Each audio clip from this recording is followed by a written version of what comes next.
Hey team, Major General Wilcox here with Miss Lorna Estep, our executive, senior civilian executive in AFIMSC this morning. Glad to be coming at you from Warfighter 1, our conference room. You know, a little bit different, no field trip this morning, but did want to get together with you. Haven't talked with you live here in about a month and give you a rundown of where we are, where we've been, kind of where we're going, and then again answer some questions for you. So wow, what an 8-week journey that we started here about 7 or 8 weeks ago. I remember when we first all went into telework status and I couldn't even get VPN to come up. You know, and now the Air Force has added over 350,000 different VPN technology tools, in-person video, a lot of advancements to make telework work. And we'll talk about that here in a little while.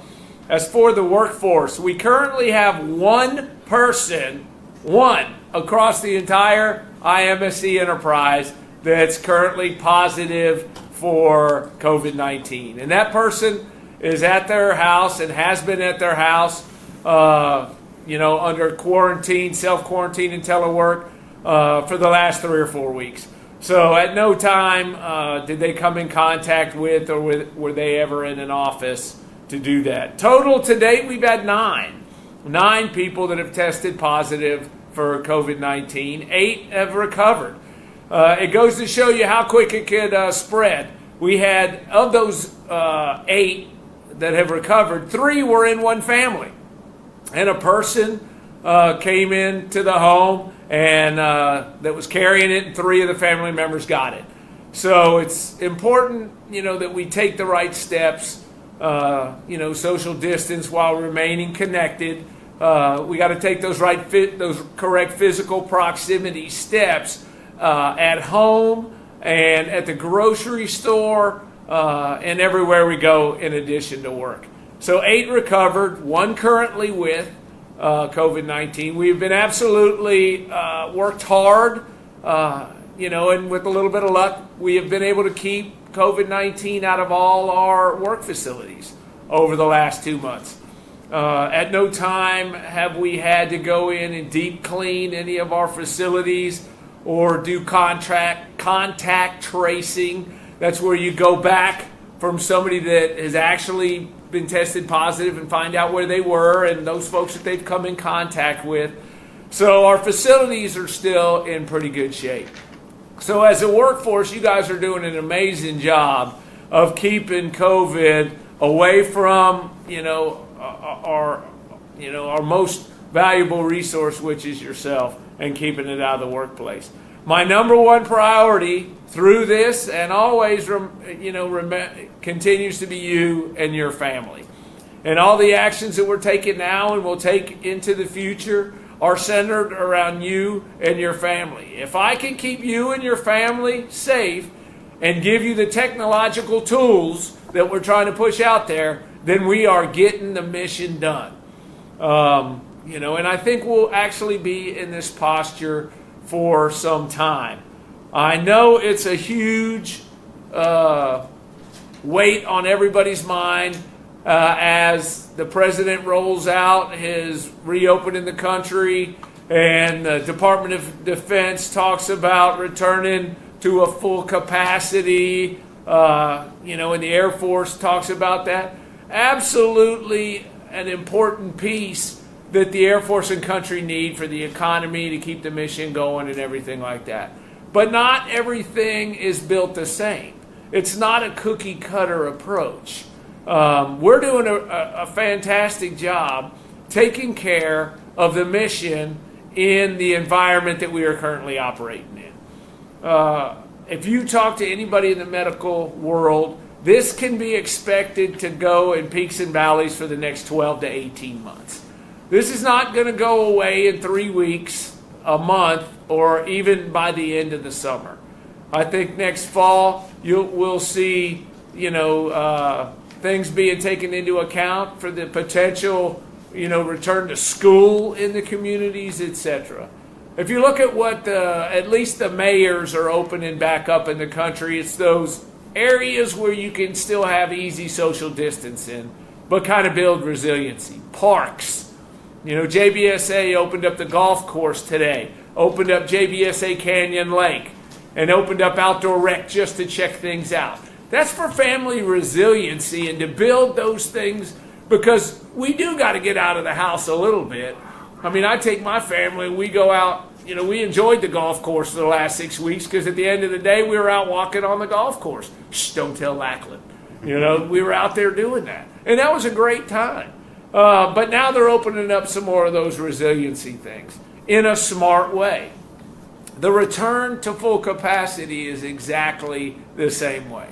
I do not foresee us returning the entire workforce, or even a large part of the workforce, back to the buildings anytime soon. We're going to have 12 to 18 month peaks, as I stated before. And if we're getting the job done in the posture that we're in, then why not continue while we're still battling COVID-19? So I sat in on a brief this morning from the Air Force Sustainment Center, and one of the organizations that's similar to us, out of their 2,800 folks, plans to keep 2,500 on telework. We're going to be exactly in the same boat and try to follow the same model. Now, I'm not going to say you'll never have to come back into the office, because we'll have to come in to get IT, or you may have to come in to get a file, or you'll have to come in for a secure VTC or a potential need, but just bringing everybody back to the office is not my intent to do that. When we do start bringing people back to the office, you can expect it to be in broken, smaller groups. There's a lot of questions out there on, hey, how am I going to be safe in my cubicle? What are we going to do for cleaning? How are we going to do all that? I'll get into that here in a sec, but I want to throw it over to Miss Estep and let Lorna talk to you for a minute also, before I take it back, walk you through some more things, and we start answering some questions. At the end, the bottom line for this all is the old way is not the new way. We are not striving to go back to the old way. We are striving to do things better, smarter, and safer for you and your family. And through this technology, being smart, changing both military and civilian personnel practices, we're getting there, and we will get there. So I'm not calling you next week and say come back to work. I'm not calling you in 2 weeks or a month and saying come back to work. We're working through a lot of that now, and we have the answers for a lot of it, and we'll talk about those in a minute. But Lorna, over to you. Thanks, sir.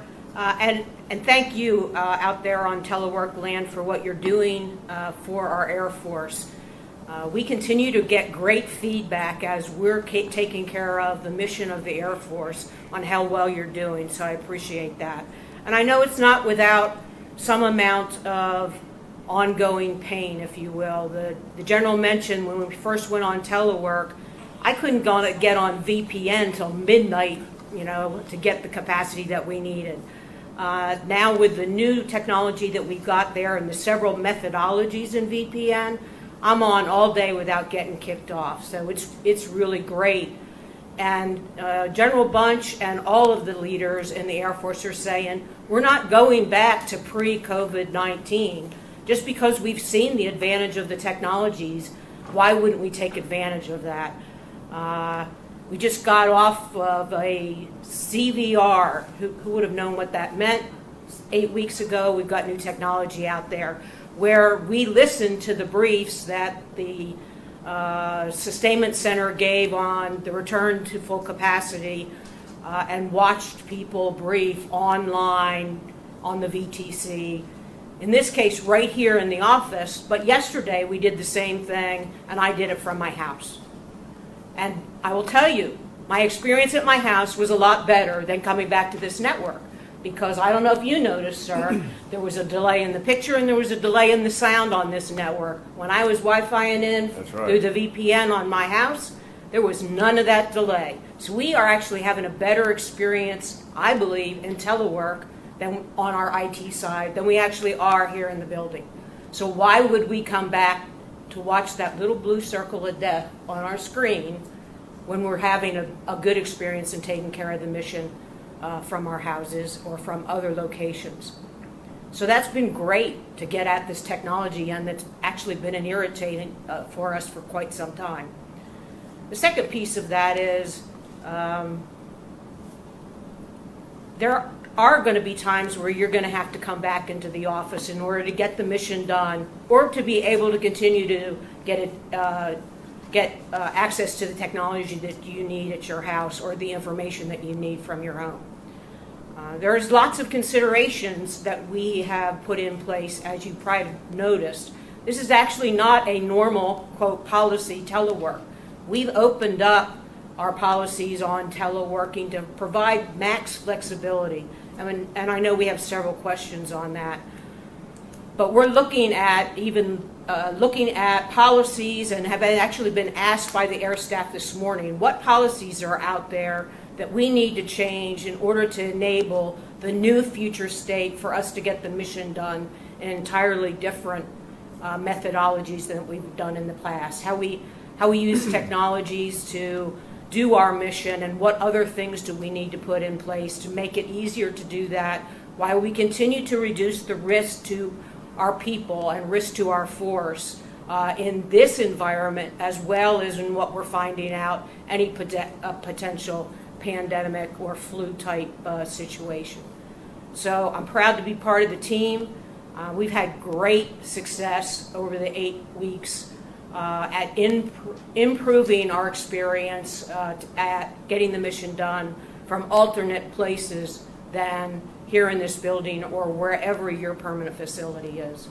Sir, that's all I have. No, that's a great point. So I came into the office yesterday, and I hadn't been into the office for a while, and the land in the building is worse than it's at my house. When I got that blue circle of death that just kept coming back, I said I had forgotten about that, because I had been out of the office for a little while. I'm not even coming to the building every day, gang. I was here twice this week, one day last week, and 2 weeks before that, I was not in the building. It's only if I have to come in for a specific task or something am I coming to the building.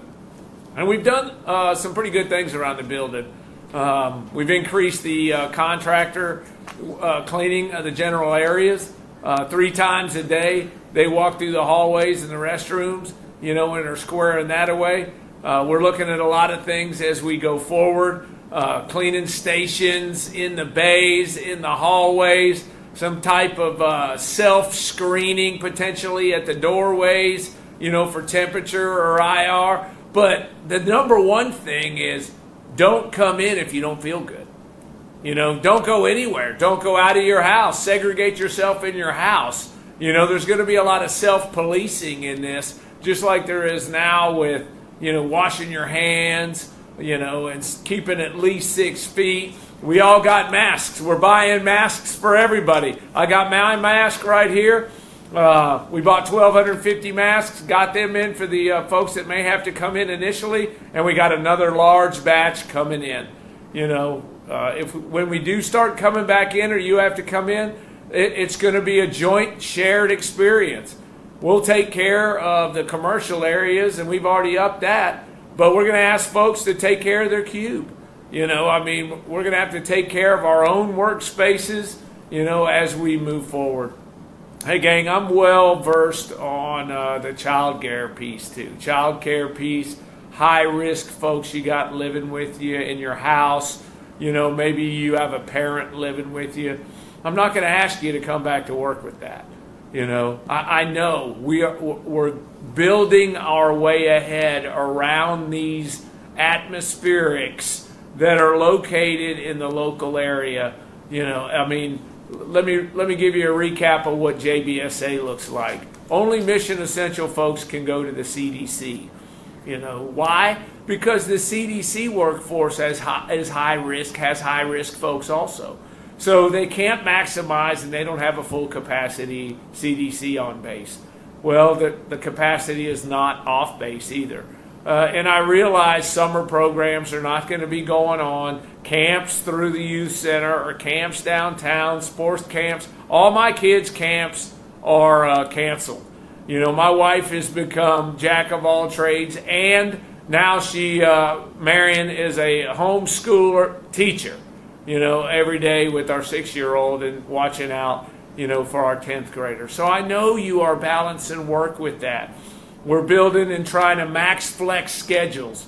Maybe you got to work a couple hours in the morning, do some of that, work some time in the afternoon. I got it. We're getting there. I totally know that you need to be there for telework.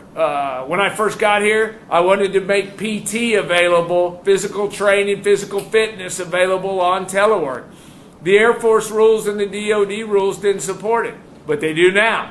We just got word 2 days ago that we can do and we can authorize PT for civilians while they're in telework. So I'm working through that, and in the next 3 weeks, we'll have that out that'll allow you to do it. Now, I won't be able to allow you to go to the gym where there's 5,000 people, and it's in violation of those social distancing norms. But if you want to go run, if you want to go walk, if you want to play tennis, there are options that we can do in line with our COVID-19 posture that we're trying to get there.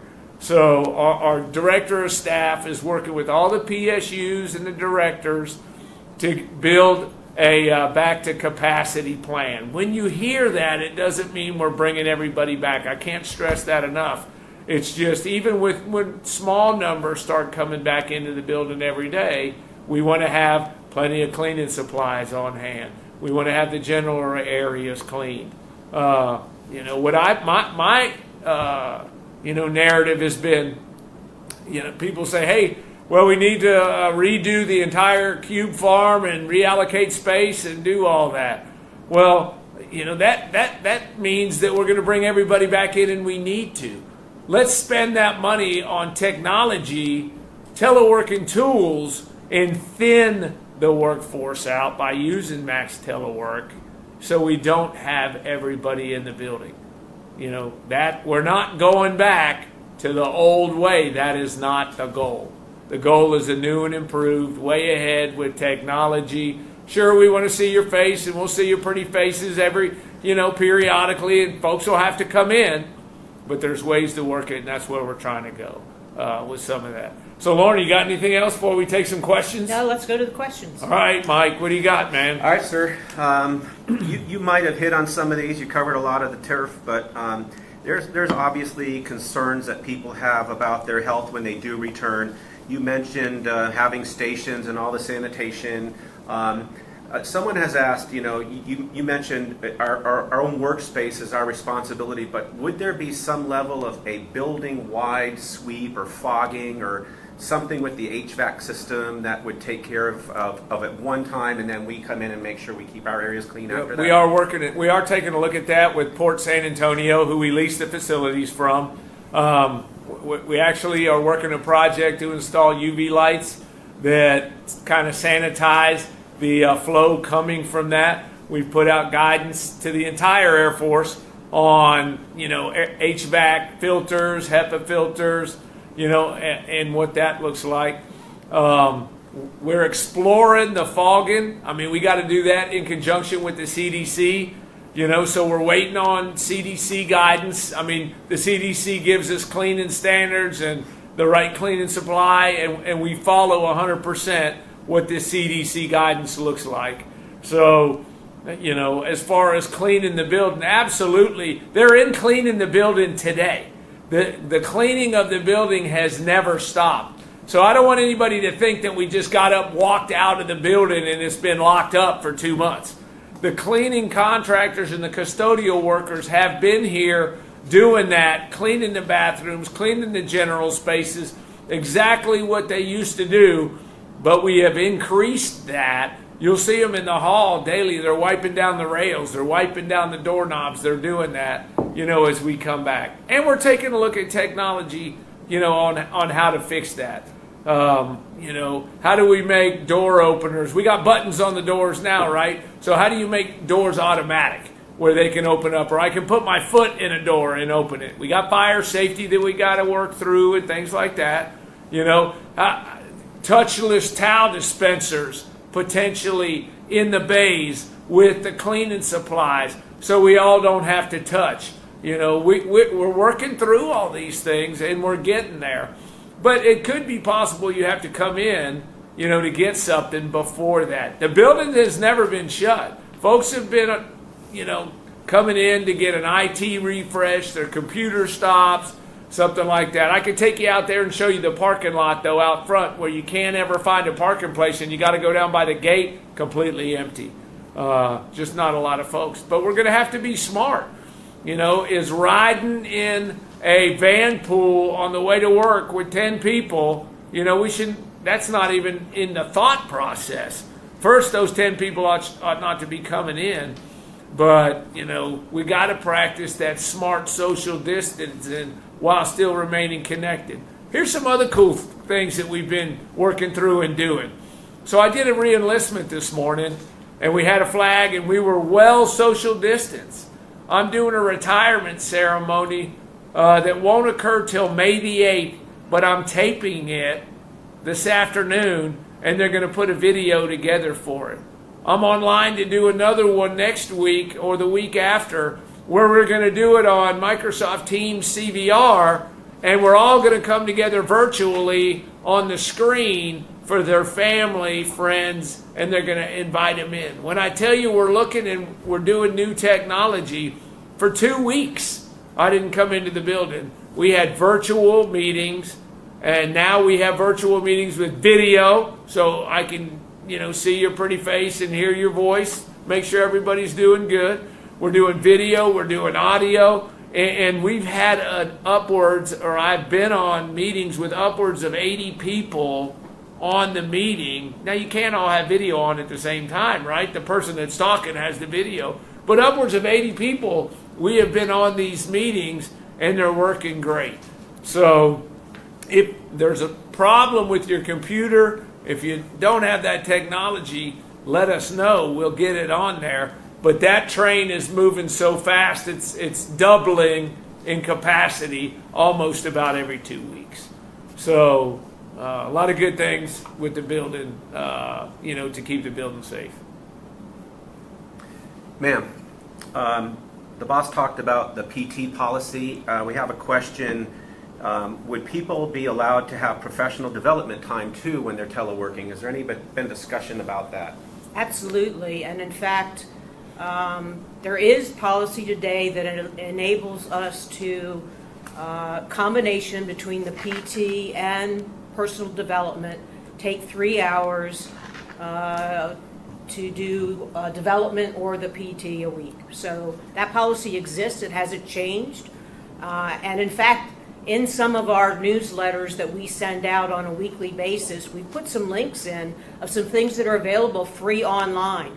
There are some Ivy League training classes or school and leadership classes that are available to you online to take as you're capable while you're teleworking from home.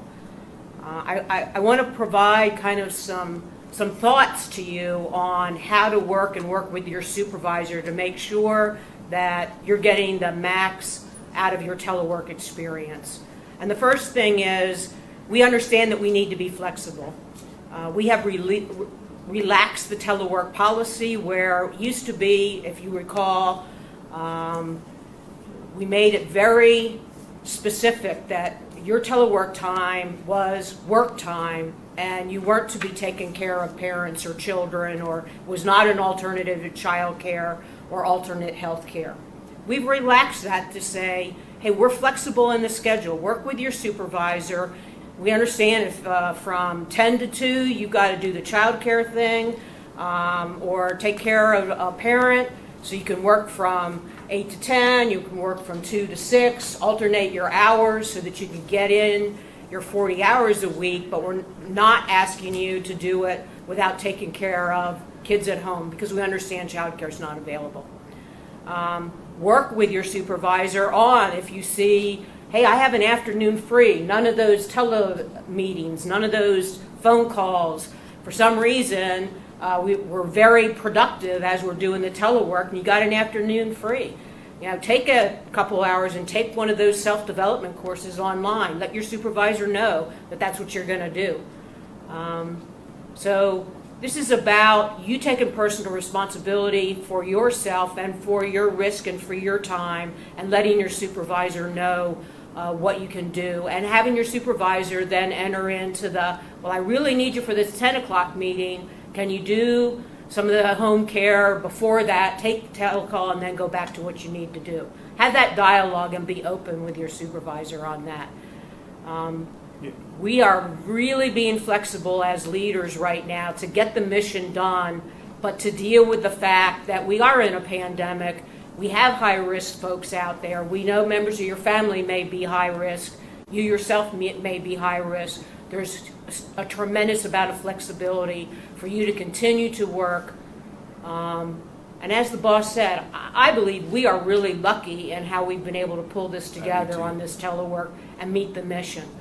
As you go around this community, you know and you see other businesses and other activities that have not been able to enable their employees to continue to work, and it's put a severe stress on families and the economy. You may have a member of your family that is in that circumstance as well, that has not been able to work because of this pandemic and the requirement for physical distances and the closure of specific businesses that now are opening up. We, as a Department of Defense and as a federal government, have put a great deal of flexibilities to enable our folks to continue to work. And for that, I am thankful, and I feel that we've been very lucky and been able to keep the mission going. I do too. I mean, I think you guys are doing a phenomenal job on getting the mission done. Let me give you a couple of great success stories that you as a workforce have done here in the last month or so. When we entered into telework probably 8 weeks ago, we had about 213, 215 folks that could not do telework at all. I mean, they were not capable of telework. 125 or 26 of those were at Ellsworth Air Force Base, at one of our travel voucher processing locations. Big shout out to Ellsworth. But they just couldn't do it because the system that they operated was not capable of telework. Probably about 3 weeks ago, we worked with the Air Force through the A6 channels and the IT, and they rolled out a new VPN, which actually allowed us to connect to that system through that VPN, URAM. If you remember when URAM rolled out, we could connect now. We had to work some of the gateways and we had to work some of those issues, but now every day they're on 100% telework. About 6 of them still have to come in every day to process, and push things into the higher federal U.S. Treasury, computer system, but they're on 100% telework.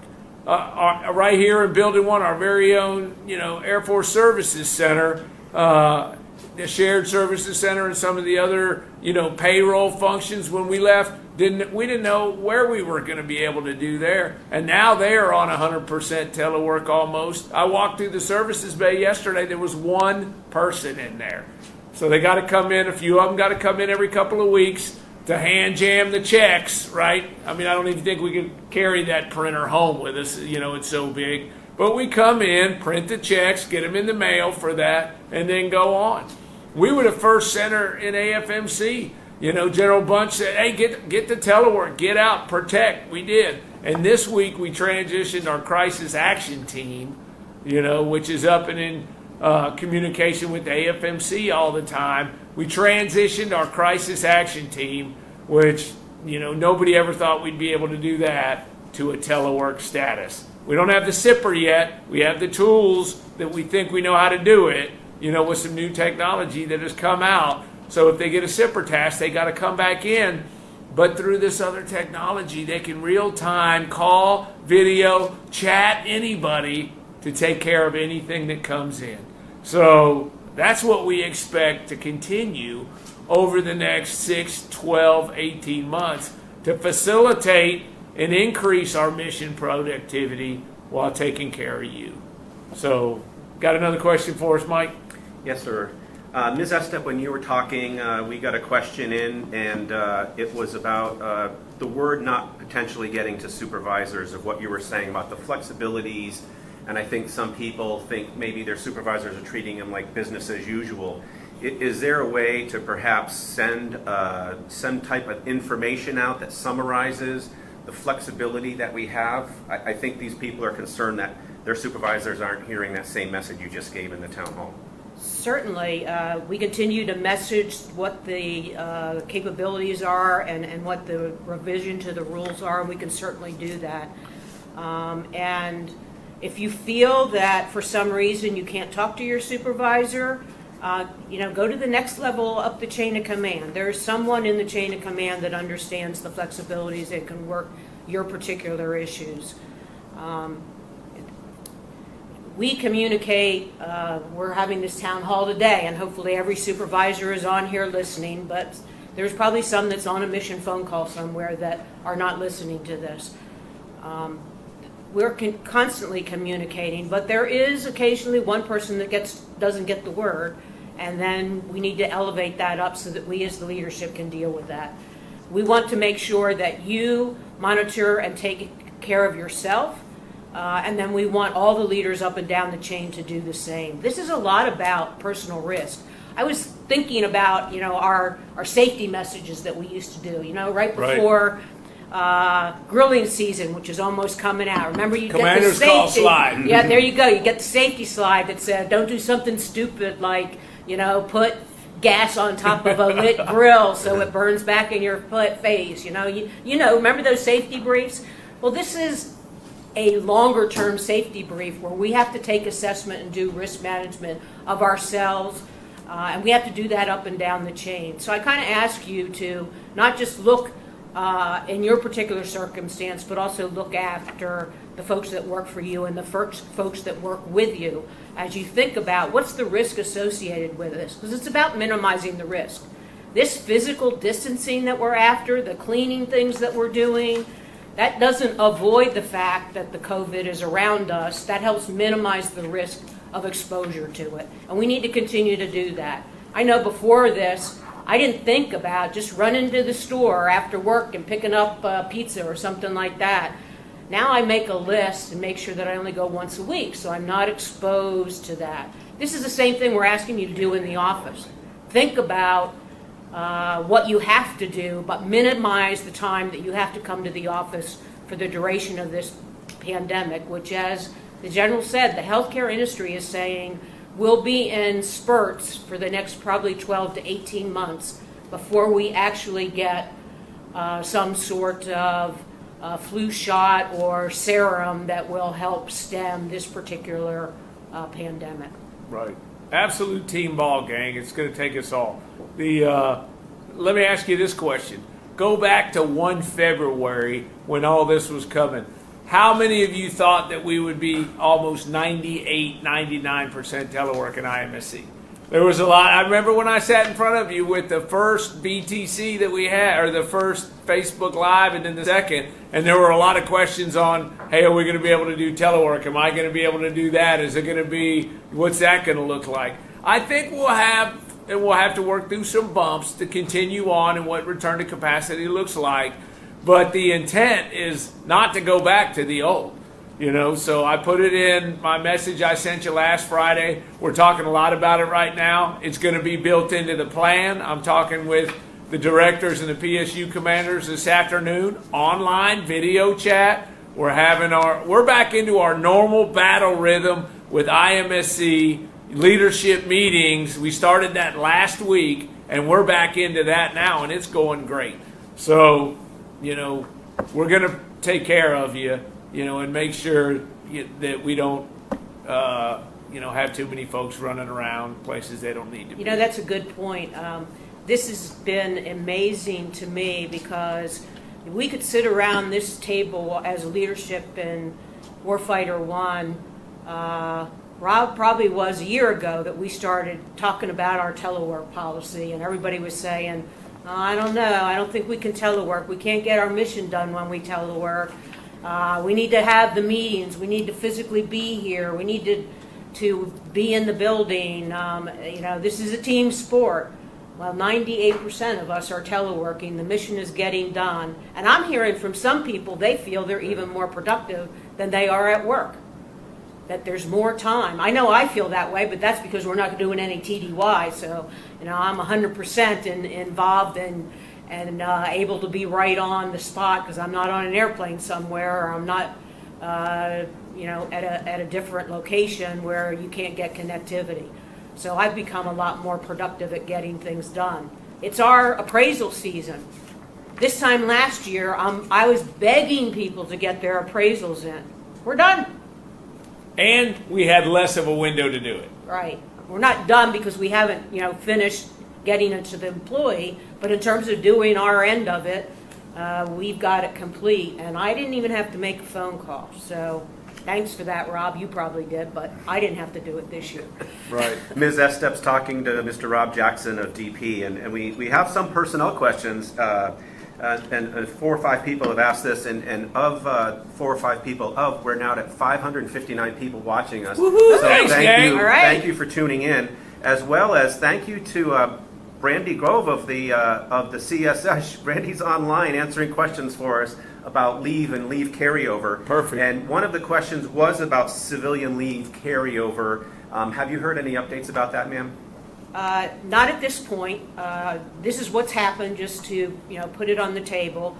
Recently, they came out with a policy statement to carry over for military their leave because of this circumstance. It had to come out now because you would probably know the military leave year ends in September. And so in order to give a flexibility to folks that are trying to take care of the mission from a telework environment, there's just stop movement, and we just maybe can't get to the leave because of mission requirements of what's happening here. They did that for the military. Our civilian leave does not end until the end of December. And so we have a little bit of time to see how this plays out, to see if we get a respite where we're able to open up and get some more flexibility and travel outside of the local area. And so they're delaying making that decision for civilians for a couple of weeks, probably as much to a month, to see how it plays out in the local areas that we live, particularly in CONUS. But I will tell you, there is already a policy and process in place to make sure that you will be able to get your leave and could carry it over should you need to. And let me give you the policy. The process is set your leave in place now. So if you decide or you need to take some leave and you project that out, let's just say over the Thanksgiving holiday, and you set that leave for that week, you're going to go visit your grandmother, take a pie, do the turkey thing, and for some reason, because we get mission back, your supervisor tells you, I'm sorry, I can't let you go on leave in that weekend. We've got the mission back. We're finally back into the swing, and says, I need to ask you to reschedule your leave. Because you've set that in place, and that's a mission requirement, and you can't get at that leave, that documentation, should you need to carry over leave, will allow us to carry that leave over. So my recommendation to you is go ahead and set your leave out, and then if you can't take it because of mission reasons, there's a way to carry that over. And then as the greater Air Force and DOD, and really in this case, OPM, make the greater decisions of what they're going to do for the civilian, we'll be able to give you that policy as it rolls out. But we have some time for that. Sure, we've got several questions about masks. Okay. And the wear of masks. Is the policy still the DOD policy that you don't have to wear a mask, especially with return to the workplace? What are we doing about masks and enforcing a mask policy? Right. So right now, the policy is if you can social distance, you don't have to wear the mask. So that's why you see Ms. Estep and I in here. We're about 8 feet apart. You don't have to social distance. As people start coming back into the building and the building starts to populate more, I would anticipate coming to the building and having to wear a mask. We haven't started bringing people back in yet. And if you look across the bays, nobody's here. Nobody is at the building. When I walk around with my mask on. I wore it into here, took it off when I sat down. We're social distance. There it is. San Antonio, if you live in San Antonio, if you're a JBSA, San Antonio mayor said, hey, if you go out and about, and you're going anywhere where there's going to be contact, you have to wear a mask. So right now we have everybody's fashioned their own mask to meet the San Antonio policy and everything like that. We are buying masks for everybody. We're going to issue them to everybody. And I think as you start to see the return to capacity, folks will start wearing the mask in the building. It's really the only way that we'll be able to do it with the number of people in the open bays that we have here will be for everybody to be in a mask. Over. And what if someone refuses to wear a mask? Well, I'm sure there's methods that, we'll be able to do that, Lorna. I mean, I know that there's methods, from the civilian side. Now there's medical. There's reasons for not medical. We run across a couple of those, not here in some other centers, but in other areas. You want to talk about that, Lorna? So this is all about managing the risk to you, but it's also about managing the risk to others, right? So if you personally decide that you can't wear a mask because of health reasons, then we need to make arrangements for you to telework or have alternate work site. If you decide that this is somehow your way of a campaign that you don't want to take care of yourself and your peers by wearing a mask, and you can't telework, we have ways of dealing with the disciplinary process, and we'll work through those. Because you're risking not just yourself, but risking other people, and frankly, we will not allow that to happen. So, right. From the military side, you can make it an order, and then they have to wear it. There are some legitimate reasons, right? So I listened through at one of the other AFIMSC centers earlier in the week. They talked about somebody who put a mask on and, it was just claustrophobic, freaked them out. They couldn't wear the mask. Okay, then, we'll take a look at that, for that situational telework or whatever. But the plan is to keep the majority of you on telework anyway and not have to bring us in, to do that.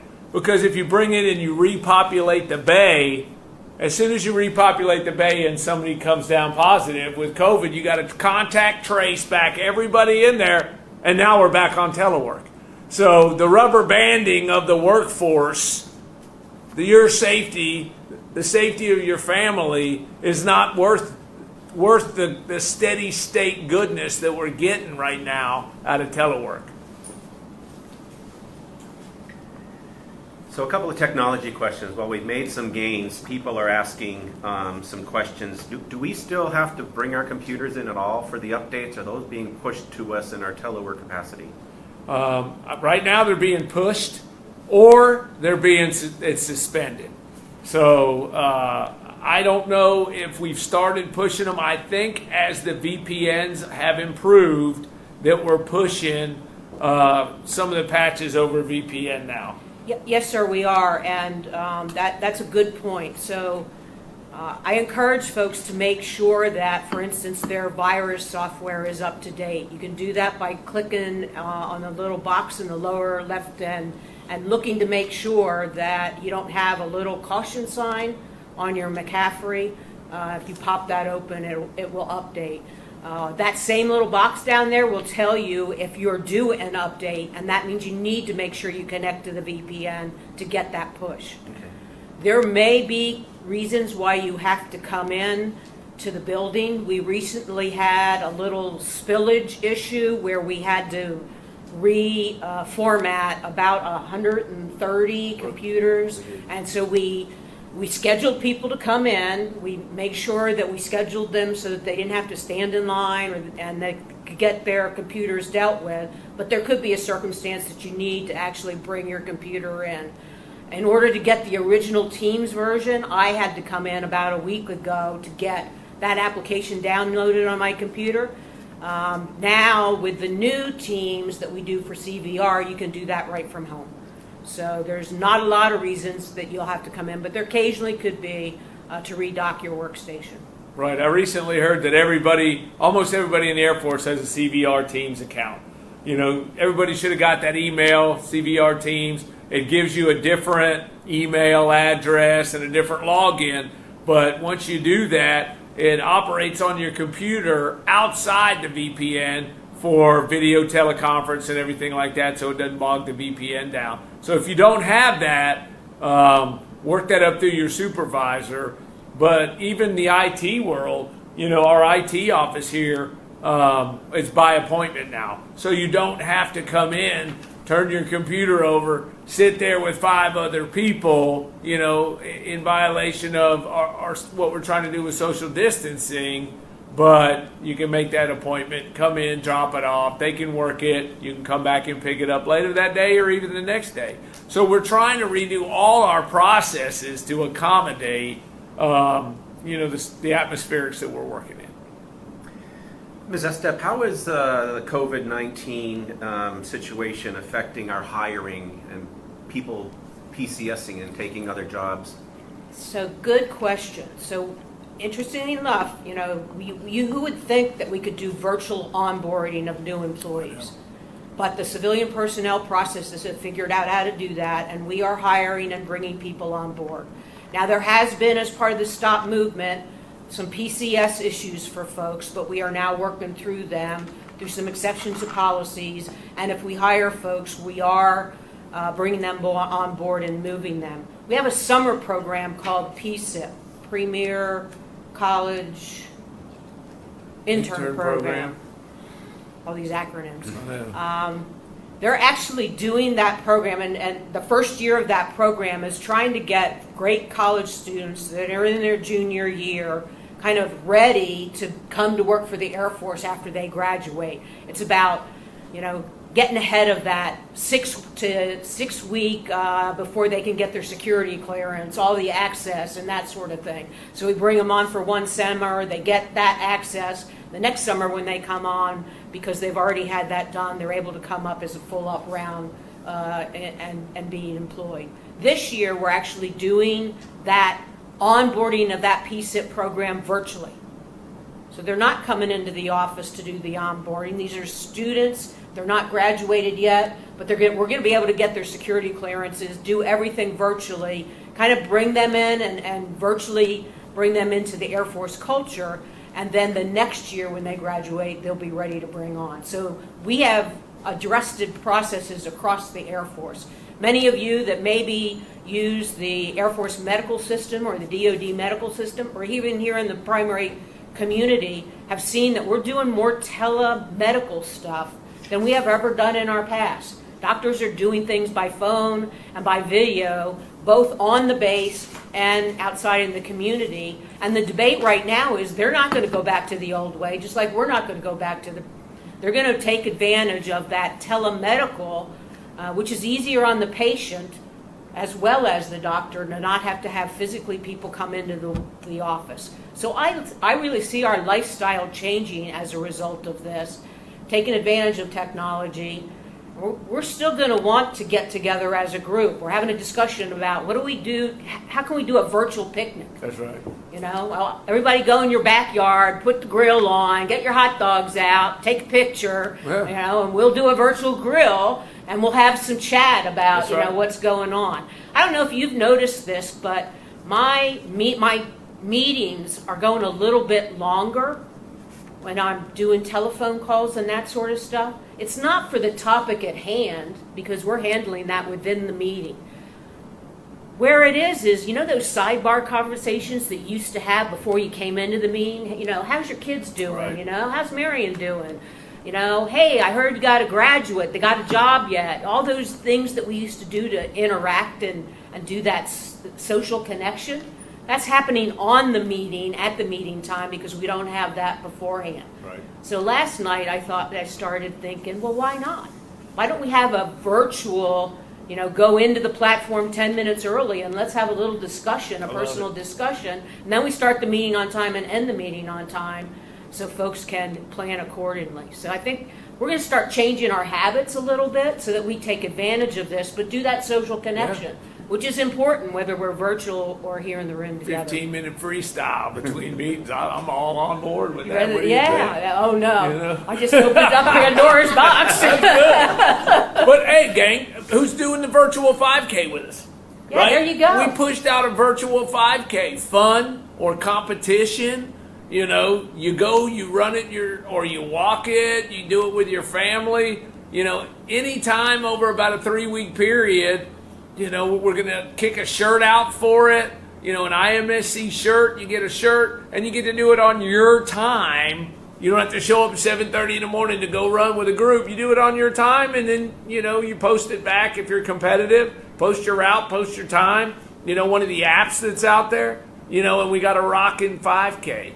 You know, our services center's taking a look at, hey, what does the services, you know, activities on the base look like in the future? I mean, we can't flip it in one day. I mean, it's going to be an evolutionary process. But all this is ongoing. Those of you that used to have to go TDY for 5 times for one thing, or a project, a construction project, or something like that. I mean, we've got that down now to almost 1 TDY instead of 5. Because periodic reviews we're doing with the technology, the iPads, the computers, the GoPro helmets. I'm getting me a GoPro and walking around with it on my head, right? But that's where we're going with the technology. It's pretty cool. So how are the debts doing? We talk about some of our situation here in San Antonio, but how are our debts across the globe doing in dealing with COVID-19? Debts are doing a great job. They're all on telework. We talked up through last week. We talked to everybody 3 times a week in the morning. And we've since transitioned back to our normal battle rhythm now. And the debts are doing a great job. You know, the projects are on point. You know, they're tagged in with the staff. I have gotten no complaints from any MAGCOM, commander, deputy, or any of their A staff. You know, I think because the staff, the MAGCOM staffs, are in the same posture. So we're still getting the mission done, you know, around the globe every single day. But it is a good point to bring up in that the peak of this COVID runs differently across the world, right? It started China, Korea. So what we're seeing, and because we have geographically separated units in just about every time zone, what we're seeing is that there is a different periodicity that people are encountering across the globe on when the peak is, and maybe when the re-establishment of a new run at this is going to be. And so that's why we've got to be flexible in how we look at our mission and this whole return back to full capacity, because the timing is different for every geographical location. Right. Ohio started earlier. Our parent commands there at AFIMSC, they were on lockdown. Heck, we almost got locked down with them at the senior leader conference. That's right. Remember that? That's right. Before we got so they locked down before San Antonio did, and they're now coming out kind of their plateau.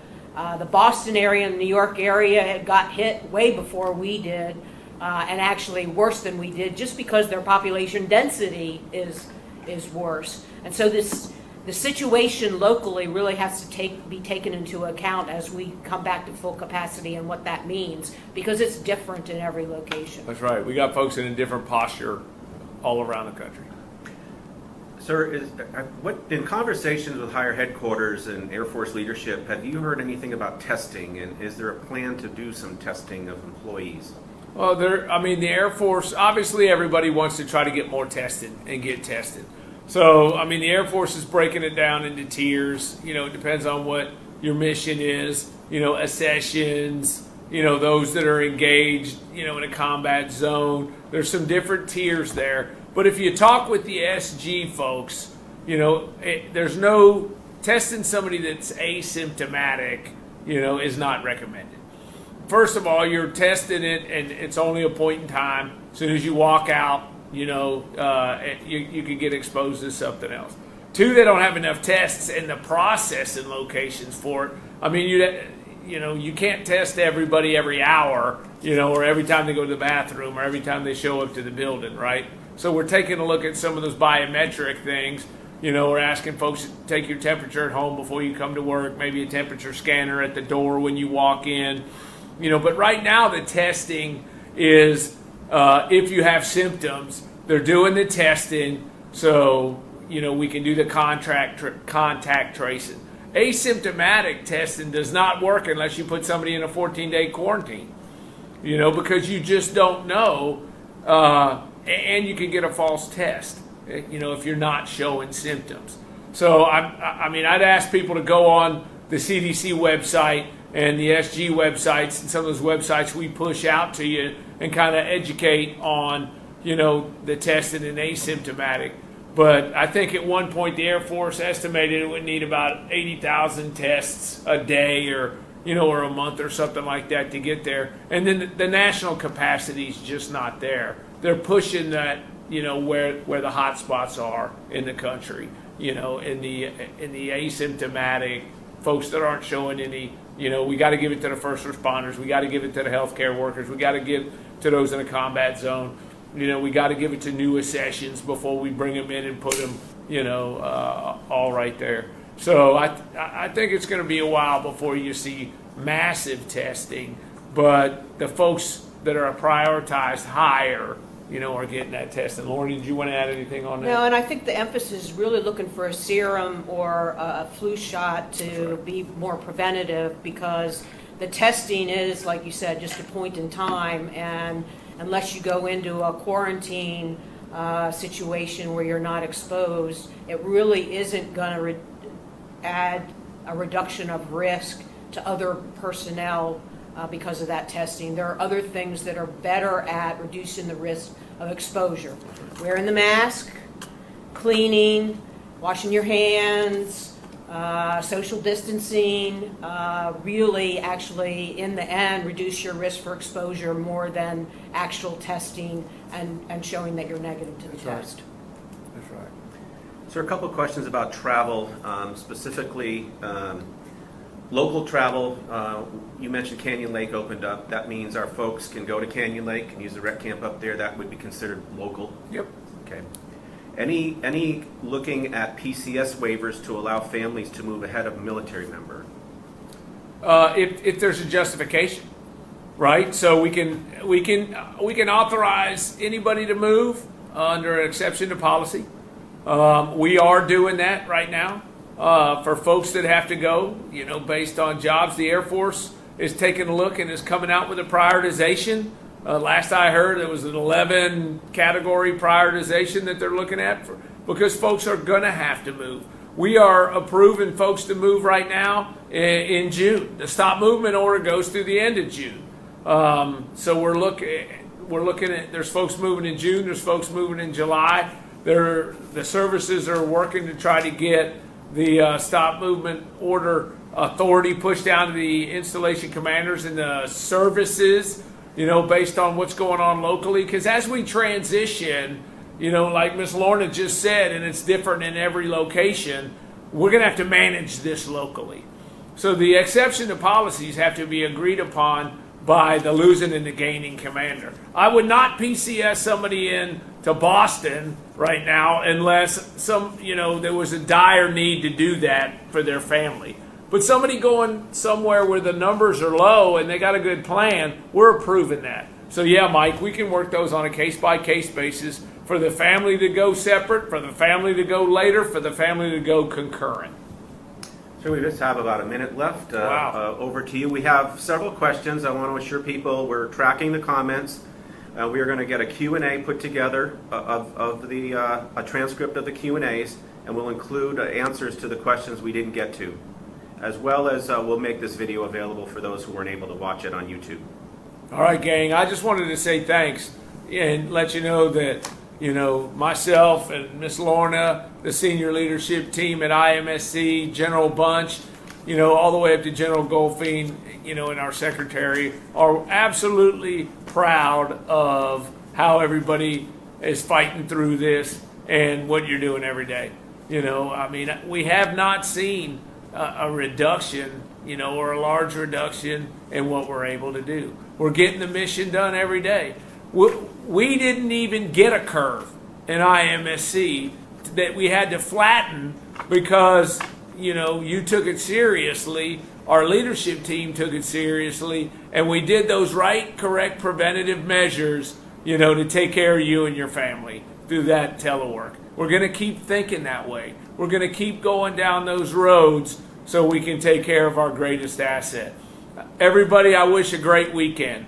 Get out and about, go do something, have fun, join us for the 5K. But, you know, the weather's supposed to be nice. I hope it is in your area. Be smart, though. We're doing these things at work, and I need you and I want you to be smart when you're going to the grocery store and running around town in your personal life. Because I don't want to see any more positives.